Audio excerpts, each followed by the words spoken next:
Dámy a pánové, jsme sice bez našeho dvorního skladatele, pana Bauera, ale to nutně neznamená, že musíme být také bez hudby. Vy? No to je pravda. Ano, Ivane! Co, Ivane? Jak, co, Ivane? Co? My můžeme být hudební, zároveň pubertální, třeba až, a tím pádem trochu nostalgičtí. No a k tomu je ta tvoje píseň naprosto ideální. Jaká moje píseň? No jaká ta tvoje jediná? To nejde, ty mi bylo 15 ale let. no právě proto. To je úplně puberta. Ale tak počít vám. A nemám ani kytaru. Ale prosím tě. Ano, tak... V čem to hraješ? No, od Gčka. Od Gčka. Tady to jenom na 3 akordy. Harmoniku. GCD, jo? No právě, že GCD. No, tak aspoň se můžu přidat taky. Ne, fakt, netucím. A rytmus? Jak je to, no tak něco mezi valčíkem a polkou, no. Umcaca. Takový umcaca. No. Tak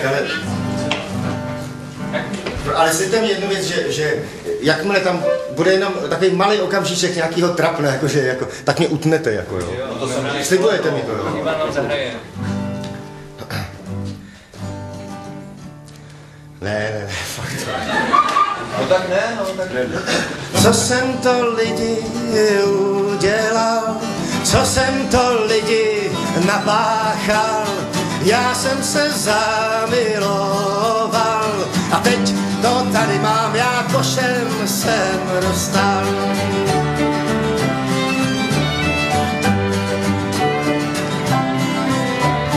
Krásná byla krásná, snad až moc, chytrá byla chytrá, víc než dost. Já jsem se zamiloval a teď to tady mám, já košem jsem dostal.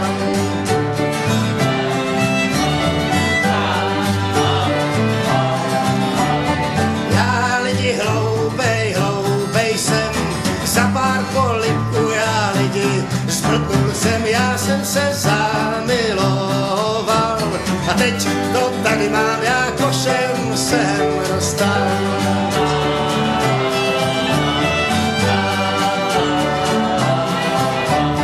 Já plakal, lidi plakal, jak malej kluk, nesvím, že slzy tvý jsou jen vzduch.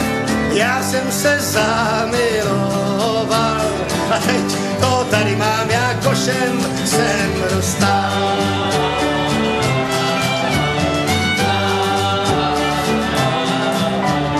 Nesvím, že slzy lidi, slzy nic nespraví, nesvím, že slzy důstojnost popraví. A tak jsem tam stál a ona šla dál, a tak jsem tam stál a já ji miloval. No, tak ale to, co jsem tam říkal, to je pravda, že mi bylo 15, když jsem napsal ten text.